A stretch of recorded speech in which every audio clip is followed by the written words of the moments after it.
I would beat the shit out of him too. Of Ilya? Yeah. Isang kontrobersyal na pahayag ang umani ng atensyon sa mundo ng combat sports matapos magsalita ang isang kilalang boxing star tungkol kay Ilia Topuria. Ayon sa kanya, kung sakaling magharap sila sa isang boxing match, hindi raw aabot sa scorecards ang laban dahil matatapos ito sa knockout. So you think you could beat Topuria in like a 12-round bout? Yeah, definitely. I think I'll knock him out. Isang direktang pahayag na agad nagpasiklab ng diskusyon sa pagitan ng boxing at MMA fans. Si Ilia Topuria ay kasalukuyang itinuturing na isa sa pinakamahuhusay na striker sa UFC. Bilang 2-division champion, kilala siya hindi lamang sa kanyang lakas kundi sa kanyang disiplina at technical na striking, lalo na sa aspeto ng boxing. Maraming analyst ang nagsasabi na ang kanyang footwork, timing at shot selection ay maihahambing sa mga profesional na boksingero. Sa kabilang panig, ang pahayag ay nagmula kay Ryan Garcia, isang dating world title contender sa boxing. Buo ang kanyang kumpiyansa na sa loob ng boxing ring, malinaw ang kanyang magiging kalamangan.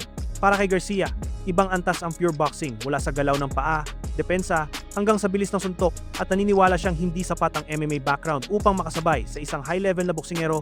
Gayunpaman, mahalagang tandaan na magkaibang disiplina ang MMA at boxing. Ang mga galaw at diskarte na epektibo sa loob ng octagon ay hindi laging direktang maisasalin sa boxing ring. Sa parehong paraan, hindi rin basta-basta makakapag-adjust ang isang boksingero sa mundo ng MMA.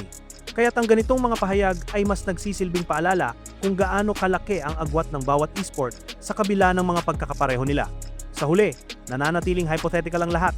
Ngunit ang ganitong klaseng diskusyon ay patunay kung gaano kalaki ang interes ng publiko sa mga cross-sport matchups.